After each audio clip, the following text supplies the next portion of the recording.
Jatuh 10 kali tidak apa-apa. Mau sukses harus berani gagal. Gagal adalah anak tangga menuju kesuksesan. Sebagai salah satu mentor di sini, saya cerita kegagalan-kegagalan saya itu banyak sekali terjadi, tapi jarang dibicarakan. Orang membicarakan suksesnya. Nah, kita tidak akan menjadi sukses kalau tidak bangkit. Aki ini adalah sarana kita untuk membangkitkan ekonomi. Bapak Presiden Joko Widodo sudah 8 tahun berjuang untuk membangun Indonesia. Dan kita akan lanjutkan dengan kebijakan-kebijakan yang lebih tepat sasaran, lebih tepat manfaat, dan lebih tepat waktu. Insya Allah dengan kerja 4As, kerja keras, kerja cerdas, kerja tuntas, terakhir kerja ikhlas, insya Allah kita akan menjadi pengusaha yang sukses. Bermanfaat, karena khairun nas anfa'ahum linnas. Sebaik-baiknya manusia adalah manusia yang bermanfaat. Yang pertama kerja apa jadinya? Etos kerja? Kerja apa? Keras. Kedua kerja apa? Cerdas. Kerja apa ketiga? Tuntas. Dan terakhir? Kerja ikhlas. Berikan yang terbaik, sisanya serahkan kepada yang di atas. Terakhir yang saya ingin sampaikan, jangan pernah takut, apalagi takut gagal. Orang yang sukses selalu melewati periode-periode jatuh, gagal. Gagal adalah bagian daripada kesuksesan. Dan saya akan langsung membuka pameran apresiasi kreasi Indonesia di Banda Aceh dengan mengucap Bismillahirrahmanirrahim. Maka saya nyatakan pameran apresiasi kreasi Indonesia pelaksanaan Banda Aceh secara resmi dibuka. Kecimpringnya kurang. Sekali lagi ya. Dibuka. Nah gitu. Hari ini saya ditemani dengan dua pemuda kuat dari Aceh yang sudah berhasil menciptakan lapangan kerja besar, yaitu Kadafi dan Firmansyah. Let's go on the stage.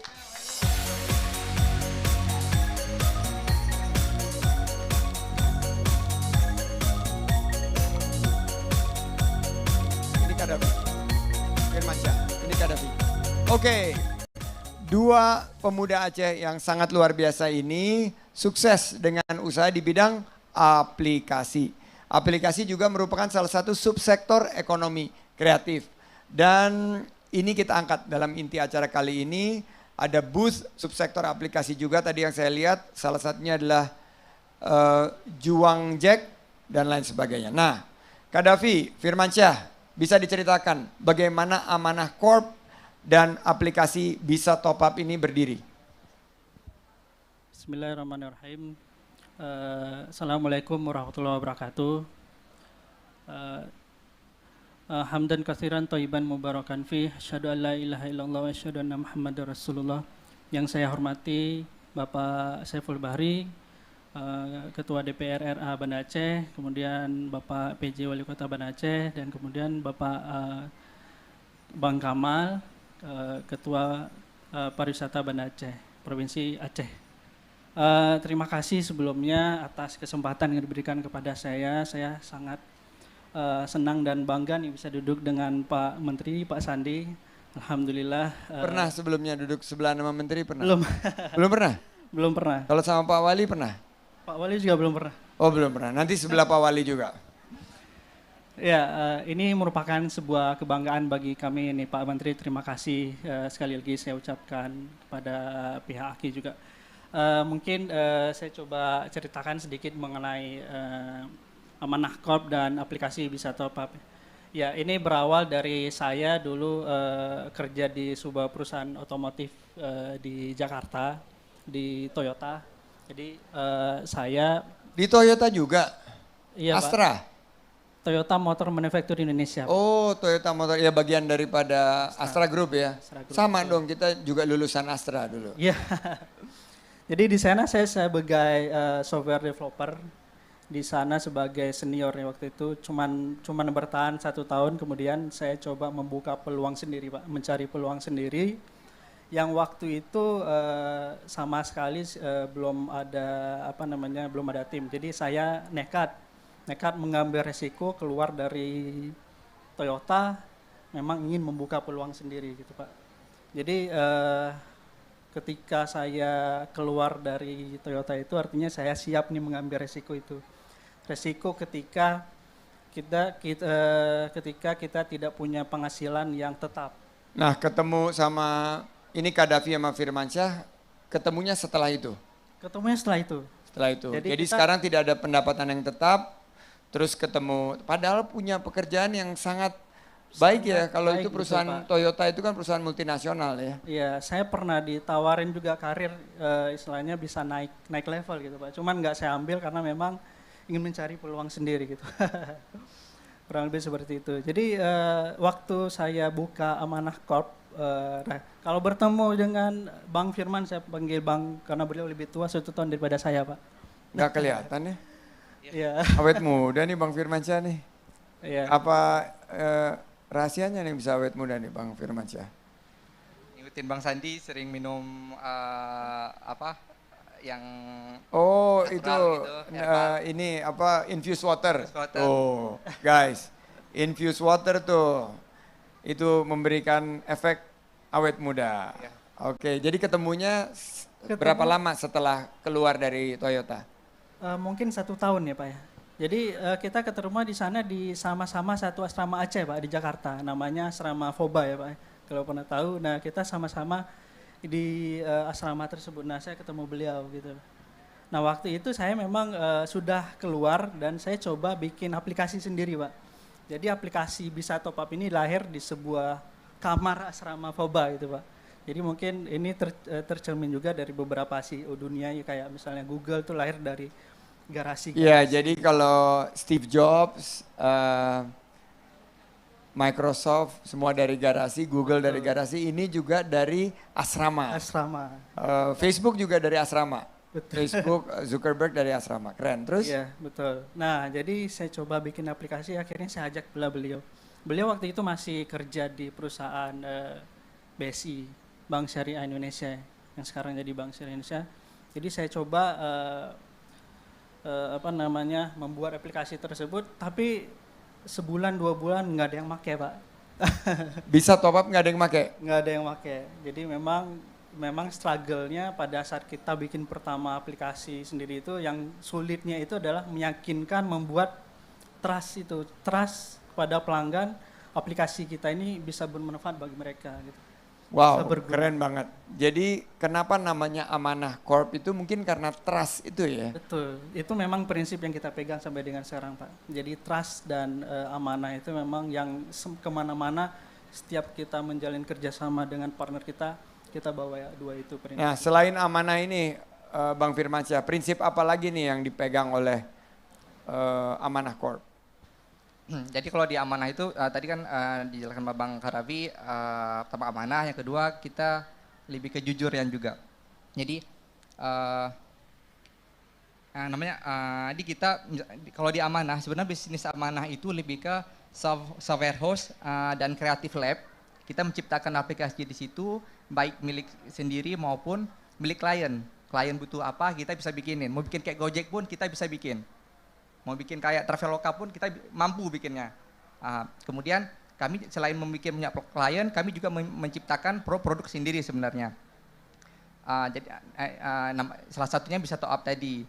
Nah, dalam membuat aplikasi bikin milik klien ini kan banyak nih. Kita bisa ikut misalkan lelang, tender dan lain sebagainya. Jadi kami dalam membangun bisnis ini, misalkan pertama harga kami lebih jujur biasanya, lebih berani diadu dengan tempat yang lain. Kemudian dari sisi misalkan ada suatu tender misalkan ternyata enggak semua, mungkin ada beberapa tempat oknum yang mungkin bermain gitu ya, mungkin harus ada pelicinnya dan lain sebagainya. Kami biasa kalau hal seperti itu langsung kami mundur. Ya, kami langsung mundur udah berubah bro, zamannya bro. Iya. Kita udah nggak gitu-gitu lagi lah ya. Iya. Teman-teman HIPMI dan Kadin juga tolong diingetin tuh anggotanya. Ini cocok banget nih Amanah Corp. Pokoknya untuk Indonesia yang lebih bersih, kita bisnisnya udah nggak pakai yang gitu-gituan lagi ya. Iya. Jadi karena kami yakin juga istilahnya Allah telah rezeki kita itu udah diatur semua sama Allah gitu kan. Cuma mungkin hanya sebagian orang yang taunya itu cuma sekedar tahu gitu. Jadi kami nggak takut kalau emang ternyata bukan di sini, ya udah banyak cara yang lain yang kita dapatkan dengan rezeki yang halal. Tepuk tangan semuanya nih, keren. Kemudian juga misalkan mungkin saya sharing dikit aja mengenai ini juga, mengenai prinsip rezeki gitu ya. Jadi kadang ada orang juga Allah telah menetapkan rezeki kita gitu kan, udah porsi kita udah misalkan saya hidup ini 100 juta, selama hidup saya ini 100 juta rezeki saya sampai mati. Ini mengenai kapan kita mau ngambilnya, dengan cara apa kita mengambilnya, menjemputnya, ini dikembalikan ke kita. Apakah kita pengen menjemput itu sekarang atau pas mau meninggal nanti? Atau kita mau ngambil ini dengan cara yang halalkah, berwirausaha seperti teman-teman, buka stand dan lain sebagainya, atau kita memaksakan diri menjemput rezeki itu dengan cara yang haram, misalkan korupsi misalkan, atau jalan pintas, main judi online misalkan, dan lain sebagainya. Jadi ini sebenarnya padahal contohnya ini saya analogikan misalkan dari teman-teman mungkin dari Murata Gemstone tadi dalam seminggu menghasilkan laba bersih misalkan 40 juta dalam seminggu misalkan. Ini pasti senang banget ini, senang berkahnya iya, senang syukurnya juga dan lain sebagainya. Kemudian mungkin ada cara yang kedua, kalau andaikan 40 juta udah diambil, otomatis plafon atau sisa rezekinya itu dari 100 juta akan berkurang jadi 60 juta yang belum diambil. 40 juta diambil dengan cara yang halal, sisa 60 juta lagi nih. Tapi andaikan saya mengambil dengan jalur yang cara yang haram misalkan. Saya mengambil 40 juta itu dengan cara misalkan judi online, judi misalkan, atau lain sebagainya dengan cara yang haram. 40 juta juga, sama-sama 40 juta ini. Apalagi kalau mungkin korupsi, 40 juta, tutup mulut 10 juta, tutup mulut 10 juta, bawa pulang ke rumah 20 juta. Plafon dia juga akan berkurang, menjadi 60 juta juga sisanya. Padahal sama-sama menghasilkan uang. Tadi malah 40 juta dengan berkahnya, 20 juta malah nggak berkahnya. Ini kan jelas ini beda. Emang rasanya juga beda ini. Jadi hal-hal seperti itu kami nggak takut. Jadi kami kalau emang ternyata kami tetap berjuang. Kalau emang ada ini tender misalkan atau kita ini kita ikutin aja. Kalau dan kami juga memfilter. Andaikan sekarang kan juga banyak aplikasi-aplikasi yang baik banyak seperti bisnis dan lain sebagainya. Namun aplikasi-aplikasi yang mungkin kayak pinjol yang tanda kutip gitu ya, itu bermasalah juga. Kami juga udah stop. Kalau udah gitu kami hindari hal-hal seperti itu. Kami menjaga itu, Bang. Oke, kira-kira Pak Wali berapa omset, minta mic buat Pak Wali, omset tertinggi per bulan yang didapatkan oleh teman-teman bisa top up nih, kira-kira ada bayangan nggak? Coba minta mic-nya, kira-kira satu angka. Mungkin tergantung volume yang di... Oh enggak, terserah aja, pilih aja satu angka berapa kira-kira. Di atas 15 juta, Pak. 15 juta. Ya. Pak Saiful Bahri? Per hari. Ya. Per hari. Pak Wakil Ketua DPRD berapa kira-kira? Omset per per hari. bulan? Oh, per bulan di atas 50 juta. Di atas 50. Pak Wali bilang 15 juta. Oke. Pak Kadis berapa? Ya sekitar Per bulan? 25-30 Juta? ya. Oke, Gekraf? Bisa ratusan sampai miliaran kalau memang semua pakai. Miliaran? Berapa miliar kira-kira? Ya kalau kita hitung Aceh mungkin 2 lah dapat ya. 2 miliar, oke. Mas Didong? 700 juta. 200 juta. Pak Ketua Kadin berapa? Mungkin antara 1 sampai 2 miliar mungkin per bulan. Baik. Kelihatan di sini memang pengusaha yang jago yang mana. Tapi salah semuanya. Karena omset tertinggi yang mereka dapat pernah sebulan 20 miliar. Wow. Bagaimana caranya? Sampaikan kepada kita semua. Kita ingin belajar. Bang Kadafi dan Bang Firmansyah. Ya, jadi alhamdulillah omset kami itu bisa mencapai 20 miliar per bulan, Pak. Alhamdulillah, cuman agak malu sedikit sebenarnya ngomong masalah omset. Gak apa-apa, saya yang tanggung jawab. Nanti kalau pajak datang suruh ketemu sama saya. Iya, Pak. Itu karena di aplikasi ke aplikasi kami itu bisa tahu Pak, sudah downloadernya sudah mencapai 250.000 orang Pak. Jadi yang merasakan manfaat dari aplikasi kami itu sudah lebih puluhan ribu orang. Nah dari situ kami membuka peluang bagi mereka untuk bisa menggunakan produk-produk kami Pak. Jadi di per hari transaksi kami itu mencapai 15 sampai 20 ribu transaksi per bulannya. Per harinya mohon maaf, melalui aplikasi aja gitu. Nah ini memang perjuangan ke situ tuh nggak instan ya Pak ya. Jadi butuh yang tadinya yang saya bilang bangun dari asrama, akhirnya kita coba ekspansi, mencoba mengmarketingkan secara online, dan alhamdulillah aplikasi kita diterima di masyarakat, di pasaran. Nah alhamdulillah dari pada saat itu langsung naik secara terus menerus, jadi per bulannya kita langsung naik, jadi dari awalnya dari 1.000 transaksi, akhirnya 2.000 transaksi, 5.000, sampai alhamdulillah saat ini sudah mencapai 15 sampai 20.000 transaksi per harinya. Alhamdulillah. Wow, silakan Bang Firman. Ya, dan Ini konsep sama tadi ya, rezeki 100 juta ini kira-kira kalau 20M ini berarti lebih banyak dari itu kalau gitu ya? Iya, jadi juga kita ini pun alhamdulillah omset per bulannya 20 plus minus 20M. Ini pun kita tanpa modal, bukan tanpa modal, tanpa investor juga, tanpa investor ini kita membangun benar-benar organik berdua. Yang awalnya mungkin kita cuma modal 5 juta kan awalnya ya. Kita 5 juta gimana Wow, awal? 5 juta sekarang omset 20 miliar, ini luar biasa. Iya. Jadi mungkin kalau emang bukan kami menolak investor bagus-bagus saja kalau memang ada. Cuma kami memang sengaja dulunya merasa, udah kami analisis predik ini, menghitung ternyata ini insya Allah ini bisa ini berkembang. Walaupun cara berkembang tadi gimana cara diterima sama masyarakat juga kami bermulanya awalnya itu di teman-teman, kita lempar nih ke teman-teman, terima nggak? Oh ini nih terima, cuma ada masalah, bukan masalah, ada feedback nih, feedback langsung kita cepat kita eksekusi feedbacknya, kita publish lagi, ada masukan lagi, kita cepat sih pada saat itu. Alhamdulillah diterima bagi teman-teman. Akhirnya kita pede nih, kita ya main, kan sekarang medsos sudah familiar sekali gitu kan. Kita main mungkin iklan di Instagram dan lain sebagainya. Alhamdulillah sekarang sampai seperti Bang Kadafi sampaikan tadi 250 pengguna sekarang seluruh Indonesia, transaksi omset per bulannya sekitar 20M, per hari sekitar 600 juta gitu, 600-700 juta per hari seperti itu. Luar biasa. Nah, ini saya ingin cerita ya. Jika kita memiliki visi, mengaplikasikan inovasi, berkolaborasi, dan melakukan adaptasi, karena top up itu selalu menjadi kebutuhan kita, mereka bisa menangguk hasil yang menurut saya sangat amazing. Dari 5 juta, omsetnya sekarang 20 miliar, berapapun itu nanti kita melihat sebagai bagian daripada rezeki Allah Subhanahu wa Ta'ala. Benar.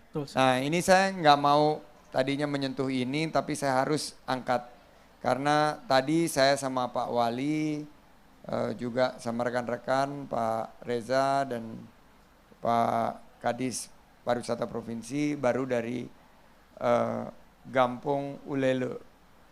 Saat tsunami 2004, bisa diceritakan nggak kisahnya dan dampaknya terhadap Bang Kadafi dan Bang Firmansyah?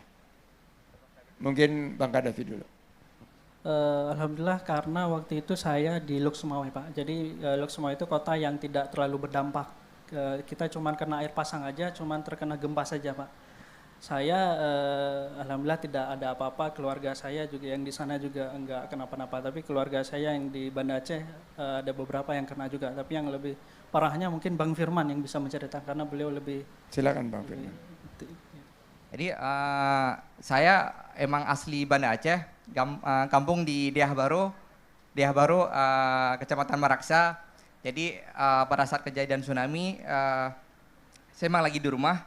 Jadi pas kena tsunami kan hari Minggu emang saya lagi nonton kartun tuh, emang hafal semua dari Let's Go, Chibi Maroko-chan, Doraemon dan sebagainya. Jadi pada saat itu emang pada saat yang ada di rumah saya, ibu, kakak perempuan 3, adik laki-laki 1, sedangkan ayah lagi di Malabo, dinas di Malabo. Jadi pada kena tsunami, ya emang awalnya gempa besar, kita keluar semua, keluar ke jalan Ramah Setia. Kemudian pada saat gempanya agak reda, kita masuk rumah, ternyata rumah saya juga ada yang pecah itu. Dan yang pecah, kita beresin apa yang berantakan, ada motor jatuh dan lain sebagainya. Nggak lama kemudian saya keluar rumah, ada yang teriak yang dekat sungai belakang pelabuhan, ada yang teriak air laut surut. Dari situ saya langsung sontak lari juga. Saya sempat melihat buih ombaknya pas kena pelabuhan, kena pelabuhan, jadi buih putihnya kelihatan besar gitu. Saya langsung sontak lari. Saya baru lari bentar, langsung terkena tsunami, terbawa arus ke kapal PLTD Apung. Yang tadi yang sekeluarga ada ibu, 3 kakak perempuan, adik laki-laki 1, itu hilang semua, bisa dikatakan juga meninggal semua, dan 1 pun tidak ketemu jenazahnya. Jadi dari keluarga itu yang tadinya nonton TV, yang selamat ada berapa? Saya sendiri. Tinggal Bang Firman sendiri. Iya. Ayah di Malabo, jadi kena tsunami juga parah Malabo. Alhamdulillah ayah selamat, tapi hari ke-10 baru tahu selamatnya.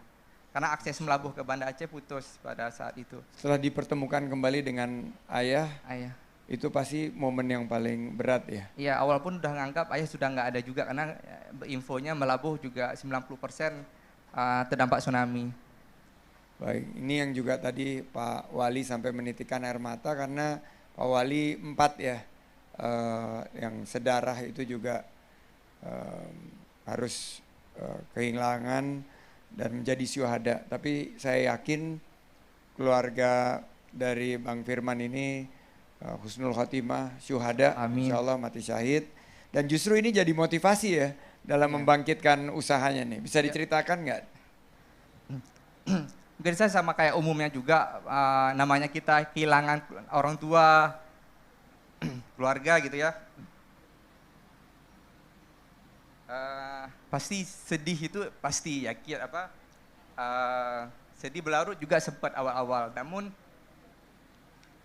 saya sering curhat sama Allah gitu kan. Alhamdulillah Allah bukakan pikiran saya bahwa saya yakin orang tua saya, saudara-saudara saya yang lain, mereka nggak butuh tangisan saya yang berlarut. Mereka nggak butuh saya putus asa. Emang apa gunanya saya putus asa bagi mereka? Apa gunanya saya menangis setiap hari buat mereka?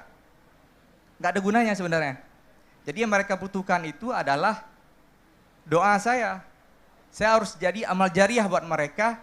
Saya harus jadi bermanfaat untuk banyak orang. Karena supaya ini menjadi amalan saya, agar doa-doa saya untuk mereka mudah dijabah sama Allah. Itu yang jadi motivasi saya, Bang Sandi. Masya Allah, luar biasa ini sharing kita. Saya belajar banyak. Apa arti kata Aceh bagi Qaddafi dan Bang Firman? Pertama Bang Qaddafi dulu. Ya, Aceh itu mungkin sebuah dulu Aceh terkenal dengan kesultanan ya Pak ya. Terkenal dengan para pejuang-pejuang pada zaman dahulu juga, pada masa perang terhadap Belanda. Aceh Teguh Cut Nyak-Din, Cut Mutia itu merupakan pejuang-pejuang kita berperang melawan Belanda. Dan semangat juang ini yang kita ambil untuk sama-sama kita dalam membangun bisnis, membangun usaha. Jadi semangat pantang mundur, semangat jangan menyerah, kita ambil untuk dalam berusaha kita Pak. Pantang menyerah Aceh, bagaimana Bang Firman? arti Aceh buat Sebenarnya mirip sih, jadi kita emang Aceh identik dengan darah pejuang. Kalau dulu mungkin berjuang dengan membela tanah air dari penjajahan, sekarang mungkin berjuangnya itu darah pejuangnya itu kita gunakan untuk seperti ini, kita membuka lapangan usaha dan lain sebagainya. Jadi kita walaupun kita mungkin di Aceh, kita juga mungkin kantor ada di Jakarta, ya gitu, kita juga ya bersaing secara nasional, bahkan kita beberapa membuat aplikasi yang mungkin contoh kayak Linktree kan milik luar negeri, kita berbuat kita menciptakan ya aplikasi sendiri namanya Berbagi Link, itu saingannya. Jadi kita malah fiturnya lebih bisa berani diadu kita sama Linktree misalnya. Wow, berani ngadu dengan LinkedIn. Itulah arti kata Aceh buat teman-teman berdua. Saya mengambil suatu pelajaran. Saya petik lesson learned di sini. Bahwa ternyata di balik setiap kesulitan ada kemudahan. Tapi dua sosok di depan ini meninggalkan comfort zone. Toyota, bank. Comfort zone dia tinggalkan untuk mereka berdua berkolaborasi menciptakan usaha. Dan luar biasa hasilnya. Bagaimana perjuangan mereka sudah bisa membuka peluang usaha dan menjadi solusi bagi banyak masyarakat. Tepuk tangan dulu untuk Bang Kadafi dan Bang Firman. Tapi